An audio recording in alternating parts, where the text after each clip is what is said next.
Hello everyone. In previous classes, we have discussed about planning, meaning, importance, features and also limitations of planning. In today's class, we will discuss about planning process. In simple way, any process which apply, which make our plan successful. Any steps, simple in simple term, steps. Now, what is planning process? Planning as well as we all know is deciding in advance what to do. Planning का mean हम देखते हैं कि advance में ये देखना कि हमारा क्या करना है और कैसे करना है। It is a process of decision making process है। How do we go about making a plan, हम प्लान कैसे बनाएंगे।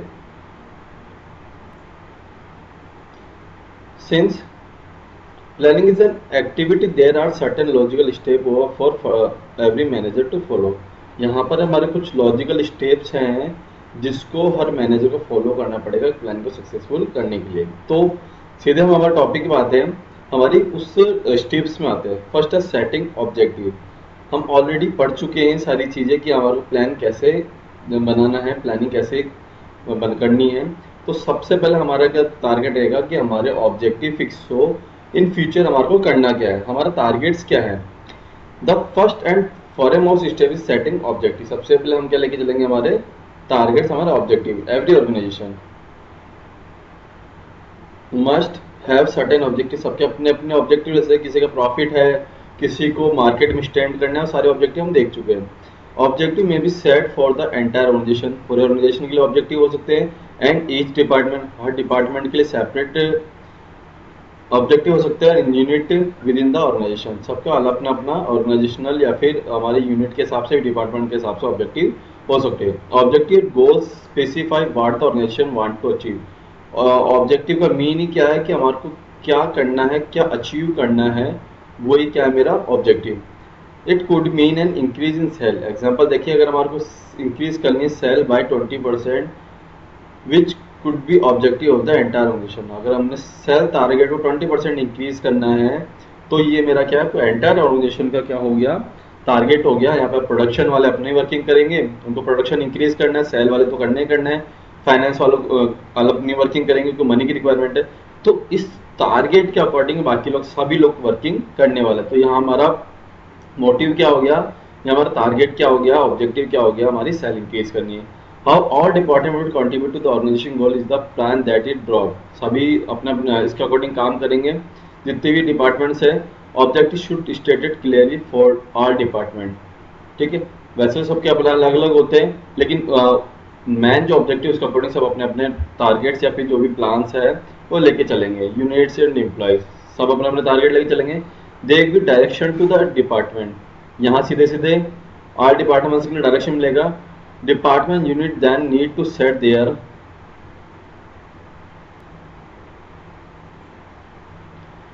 On objective within the broad framework of the organisation philosophy. अब सबको अपने अपने टारगेट जहाँ सेट करने। Objective have to percolate down to each unit and employ at all level. या पैरोलेट का मीन हो गया ड्रॉप बाय ड्रॉप, मतलब सबको अपने टारगेट के अकॉर्डिंग अपने अपने वर्क डिसाइड करने हर लेवल पे। At the same time managers must contribute ideas. Manager अपने आइडियाज रखेंगे। Participate in objective setting process, जो भी ऑब्जेक्टिव सेट होंगे जब, सब अपने अपने आइडियाज वगैरह रखने वाले, पार्टिसिपेट करने वाले। They must also understand how their action contribute to achieve objective. वो साथ में ये भी बताएंगे कि मेरा क्या कंट्रीब्यूशन रहेगा ऑब्जेक्टिव्स को अचीव करने में। If the end result is clear become it become easier to work toward the goal. अगर मेरा एंड रिजल्ट जो भी है वो पहले से डिसाइडेड है तो मेरे लिए काम करना क्या हो जाएगा, ईजी हो जाएगा। तो इस फर्स्ट पॉइंट के बेसिस पे हमने क्या देखा, सिंपली कि हम अपने टारगेट सेट करके चलने वाले, हमारा टारगेट लेके चलने वाले। उन टारगेट्स के अकॉर्डिंग ही हम अपनी आगे फर्दर प्रोसेस लेके चलेंगे। तो फर्स्ट ऑफ ऑल हमने क्या कर लिया, हमारे ऑब्जेक्टिव्स, हमारे टारगेट डिसाइड कर लिए। जैसे टारगेट डिसाइड हो जाएंगे, मैं क्या करके चलूँगा, डेवलपिंग प्रेमाइसेस। प्रेमाइसेस का मेन होता है यहाँ पर सीधे सीधे जो भी हमारा कंसेप्ट है या फिर उसकी जो बेसिक थ्योरी है हर कंसेप्ट के पीछे, हर प्लान के पीछे, वो हमारे प्रेमिसेस होते हैं कि हम क्या मेंटिलिटी लेके चल रहे हैं, उस मेंटिलिटी की कितनी फैक्टनेस है, वो फैक्टनेस वगैरह ही सारा क्या में आ गया, हमारे प्रेमिसेस में आ गया। देखेंगे planning is concern with the future which is uncertain. Planning किससे रिलेटेड है, हमारी फ्यूचर से, जो कि क्या अनसर्टेन है। Every plan is using conjecture. हर जो प्लानर होगा वो कुछ कंजेक्चर लेके चलेगा। वो कंजेक्चर का मीन हो गया यहाँ पे एस्टिमेट्स लेके चलेगा about what might happen in future. Future के लिए जो एक एक्सपेक्टेशन लेके चलूंगा मैं, एक एस्टिमेशन लेके चलूंगा, वो एस्टिमेशन ही मेरा क्या है, प्रेमाइसिस। आगे देखेंगे Therefore, the manager is required to make certain assumptions. कुछ एक assumption लेकर चलनी है about the future, future से related. These assumptions are called premises. जो assumptions हमने ली future की, जो एक concept लेके चले, वो concept या फिर assumption से मेरी क्या है, premises. Assumptions are the base material upon which plans are to be drawn. वो ये वही material है जिसके बीच पर हम लोग प्लानिंग लेके चल रहे हैं। हमारी जो बोलते हैं फैक्ट्स हमारे पास अवेलेबल है, जिन पे हम ट्रस्ट करके हमारा प्लान लेके चल रहे हैं, वही हमारा क्या है, हमारे प्रेमिसेस। द बेस मेटल में be in the form of forecast. ये फॉरकास्ट हो सकता है, एग्जिस्टिंग प्लान जो हमारे ऑलरेडी अप्लाई कर चुके, और any past information about the policies. ये हमारा कुछ भी बेस हो सकता है। द प्रेमिसेस और assumption must be the same for all and there should be total agreement on them. सब सेम होगा ये। All managers involved in planning should be familiar with and use the same assumption. हर कोई क्या है, same assumption लेके चलने वाला है। ये नहीं सब अपने अपने अलग हिसाब से अलग अलग यूज लेके चल रहे। अगर हमने कोई कंसेप्ट लिया है, कोई प्रीमिसेस ली है, कोई assumption ली है, तो हर पॉइंट में हम उसको सेमली ट्रीट करेंगे। ये नहीं कि हर केसेस में हम अलग अलग डील कर रहे हैं। For example, forecasting is body developing promises as it is techniques of gathering information. ये क्या है, हमारे कोई भी इंफॉर्मेशन के लिए बेस हो सकता है। Forecast can be made about the demand of for a product. जैसे मेरे को बोला कि मेरे को किसी पर्टिकुलर प्रोडक्ट की डिमांड क्रिएट करनी है या पता लगानी है, पॉलिसी में कोई चेंजेस हो गया, इंटरेस्ट रेट या prices of capital goods, tax rate, ये सारी चीज़ें क्या है, हमारी एक प्रीमिसेस हो सकती है, एक हमारे बोलते हैं कि एजम्पशंस हो सकती है। Accurate forecast therefore become essential for successful plan. लेकिन यह ध्यान रखना, एस्टिमेट तो हम लोग लेके चल रहे हैं, लेकिन थोड़ी एक्यूरेसी भी आनी चाहिए। अगर एक्यूरेसी नहीं आएगी तो हमारा पूरा प्लान डाउनफॉल पे आ जाएगा। तो यहाँ पर हमारी जो एजम्पशंस लेके चलेंगे, प्रेमिसेस लेके चलेंगे, वो थोड़ी सक्सेसफुल प्लान के लिए एस्टिमेट जो हो वो एक्यूरेसी में आए। तो सेकंड नंबर पे हमने क्या बोला, हमारी प्रेमिसेस हम लोग फिक्स करेंगे, हमारे प्रेमिसेस डेवलप करेंगे। वो फोरकास्ट भी हो सकता है, या फिर जो पास्ट में जो भी हैपनिंग्स हुई है या फिर डेटा अवेलेबल है, ठीक है, वो सारी चीज़ें हमारे प्रेमिसेस हो सकती है। नेक्स्ट पॉइंट पे आते हैं, identify alternative course of action. हमारे ऑब्जेक्टिव फिक्स हो गए, हमारे प्रेमिसेस आ गए। अब हमारे को क्या है, जितने भी अल्टरनेटिव अवेलेबल है, जितने भी ऑप्शंस अवेलेबल है, उन ऑप्शंस को आइडेंटिफाई करना है। Alternative course of action, once objective are set, एक बार ऑब्जेक्टिव सेट हो गए और एजम्पशंस बन गई, then the next step would be to act upon them. अब हमारे को एक्ट करना है, हमारे को अल्टरनेटिव बनाने। There may be many ways to act, काम करने बहुत सारे तरीके हो सकते हैं, और and achieve objective. All the alternative course of action should be identify. हर तरह का जो ऑप्शन मेरे को लगता है ना कि इस तरह से काम हो सकता है, वो हर कोर्स ऑफ एक्शन में एक बार प्रिपेयर करूंगा, आइडेंटिफाई करूंगा। वो बात की बात है, कौन सा सेलेक्ट करना है हमारे को। द कोर्स ऑफ एक्शन में बी टेकन वुड बी इधर रूटीन और इनोवेटिव, या तो जो चल रहा है वो चलाते रहेंगे या कुछ नया ट्राई करेंगे। एंड इनोवेटिव कोर्स में B adopted by involving more people and sharing their ideas. लगता है कि मेरे को न्यू थिंग्स करनी है, न्यू अल्टरनेटिव एक्शंस लेने हैं, उस केसेस में क्या न्यू आइडियाज लूंगा और इनोवेशन यूज में लूंगा। If the project is important then more alternative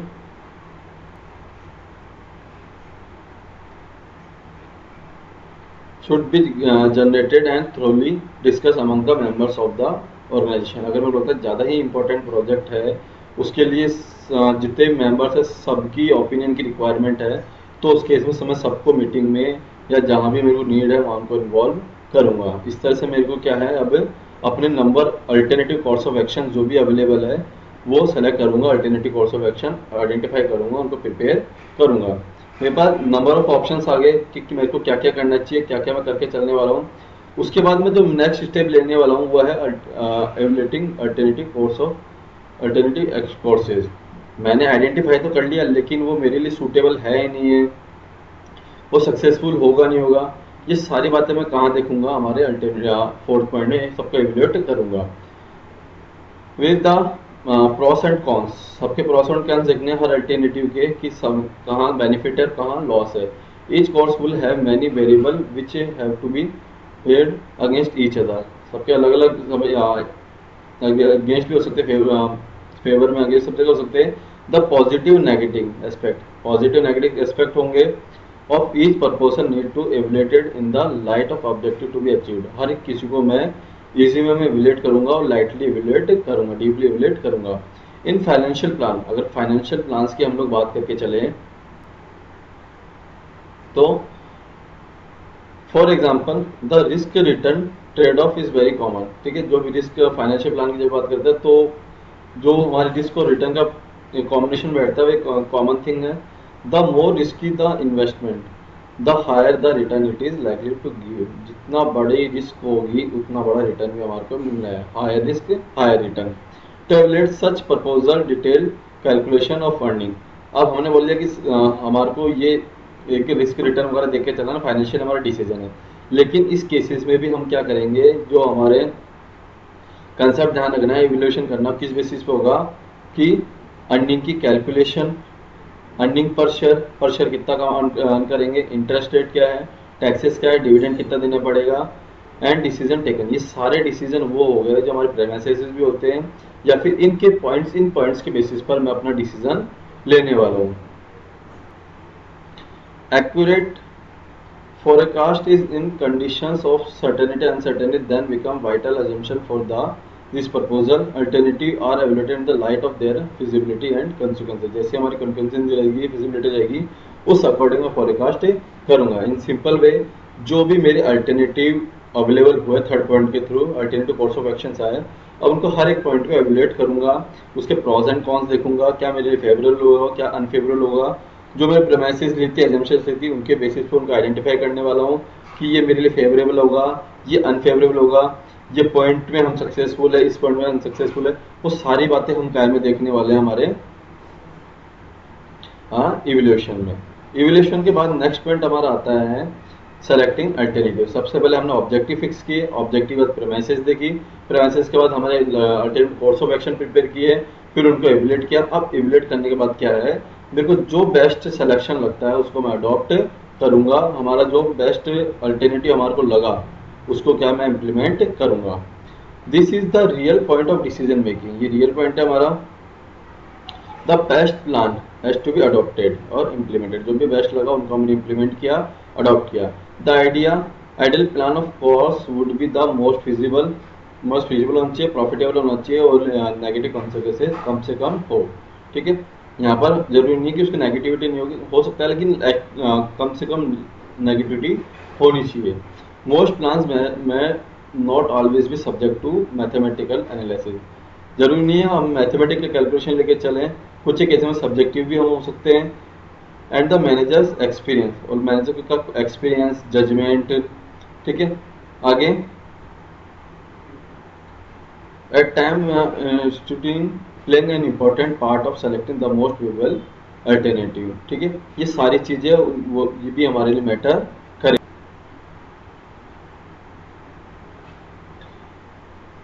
sometimes the combination of plans may be selected instead of one of best. हमारा लगता है ये बेस्ट ऑप्शन है, लेकिन कई बार हम कॉम्बिनेशन भी ले सकते हैं। The manager will have to apply permutations and combination and select the best possible course of action. जैसा उसको सूटेबल लगेगा, जैसा बोलते हैं ना उसको यहाँ पर चेंजेस की रिक्वायरमेंट रहेगी, वो चेंजेस अडॉप्ट करेगा। ठीक है, और लगता है चेंज करना है तो परम्यूटेशन लेकर चलेगा और अदरवाइज कॉम्बिनेशन लेकर चलेगा। ये डिपेंड करेगा हमारी सिचुएशन पे, हमारे प्लान पे। हमारा प्लान किस तरह का है उस अकॉर्डिंग हम उसको क्या करेंगे, सेलेक्ट करेंगे। अभी हमने सेलेक्ट किया है, उसको इम्प्लीमेंट नहीं किया। सिलेक्शन में हमने उसको जो भी बेस्ट लगा, नेगेटिव और पॉजिटिव सारी देखी, कॉम्बिनेशन या फिर सेपरेशन जो हमारे को लगा चेंजेस वो हमने कर दिया। अब हम क्या करने वाले हैं, उसको इम्प्लीमेंट करने वाले हैं। This is the step where other manager function also come into the picture. अब हम वर्किंग में आने वाले हैं। The step is concern with putting the plan into action. हम जो भी प्लान था उसको एक्शन में लाएंगे। डूइंग व्हाट इज रिक्वायर्ड, ठीक है, क्या करना है वो हम फिक्स करें। For example there is a plan to increase production. अगर हमने टारगेट लिया कि हमारे को प्रोडक्शन इंक्रीज करना है, देन लेबर कितनी चाहिए, लेबर बढ़ाएंगे, मशीनरी बढ़ाएंगे, ये रिक्वायरमेंट है, ये सारी चीज देखेंगे। The step would also involve organising for labour and purchase of machinery. तो अब हम क्या है, कोर्स ऑफ एक्शन में आएंगे, उसको इम्प्लीमेंट करने वाले हैं कि हमने ये टारगेट लिया था, उस टारगेट अकॉर्डिंग हमारी ये स्टेप्स रही। अब हम क्या है, वो जो भी प्लान था उस अकॉर्डिंग उसको इम्प्लीमेंट करने वाले हैं। अब वर्क तो इम्प्लीमेंट हो गया, एक्शन तो इम्प्लीमेंट हो गया, लेकिन उसको साथ साथ फॉलो अप भी करना है, हमारे को बार बार संभालते भी रहना है। तो वही मेरा क्या है, follow up action. To see whether plans are being implemented and activities are perform according to schedule is also part of the planning process. अब हमने टाइम टू टाइम उसको इम्प्लीमेंट जो हुआ है उसको टाइम टू टाइम चेक भी करना है। मॉनिटरिंग द प्लान्स, सीधे सीधे इसका फॉलोअप का मीन क्या हो गया, monitoring is equally important to ensure the objective are achieve, जिससे हमारा ऑब्जेक्टिव अचीव हो सके। तो ये हमारा पॉइंट क्लियर हुआ, हमारा प्लानिंग की प्रोसेस, जहां हमने हमारे सबसे पहले टारगेट जो भी ऑब्जेक्टिव है वो सेट किए, फिर प्रेमाइसिस लेके चले, प्रेमाइसिस के बाद हमने कोर्स ऑफ एक्शन रेडी किए, फिर उनको एवेल्यूएट किया, उसमें बेस्ट अल्टरनेटिव का सिलेक्शन किया और उसको इम्प्लीमेंट कर दिया। इम्प्लीमेंट के बाद भी हम उसको क्या है, चेक कर रहे। इस तरह से हमारा ये क्या है, हमारी प्लानिंग प्रोसेस कंप्लीट हुई। आगे के जो टॉपिक्स हैं हमारे इस बार के जो सिलेबस है उसमें ये एप्लीकेबल नहीं है, उनको एक बार बता देता हूँ। कौन से, single use plan, standing plan, जो सिंगल टाइम यूज होंगे, जो बार बार प्लान यूज आने वाले, वो सारे प्लान्स हो गए यहाँ पर, ठीक है। आगे ऐसे ही हमारे ऑब्जेक्टिव्स वगैरह, ठीक है, स्ट्रेटेजी स्टेप बाय स्टेप, और पॉलिसी, हम क्या पॉलिसी अचीव लेके चलने वाले हैं, क्या प्रोसीजर रहेगा, क्या रूल्स रेगुलेशंस है, मेथड, प्रोसीजर, बजट, ये सारी चीज़ हमारे इस बार के सिलेबस में नहीं है। तो हमने जो स्टडी की, जो हमने टॉपिक चैप्टर का एंड किया, वो हमारा एंड कहाँ हुआ, हमारे जो भी प्लानिंग की प्रोसेस थी वहाँ, ठीक है। तो आज के टॉपिक में अब तक के ये चैप्टर हमारा फिनिश हुआ। ये कहाँ फिनिश हुआ हमारा चैप्टर, इस चैप्टर हमने क्या क्या देखा, सबसे पहले प्लानिंग का मीनिंग, फिर उसके फीचर्स, उसके कलर, जो भी इम्पोर्टेंस, लिमिटेशंस, और फाइनली हमारा क्या था, प्लानिंग प्रोसेस, ठीक है। Thank you.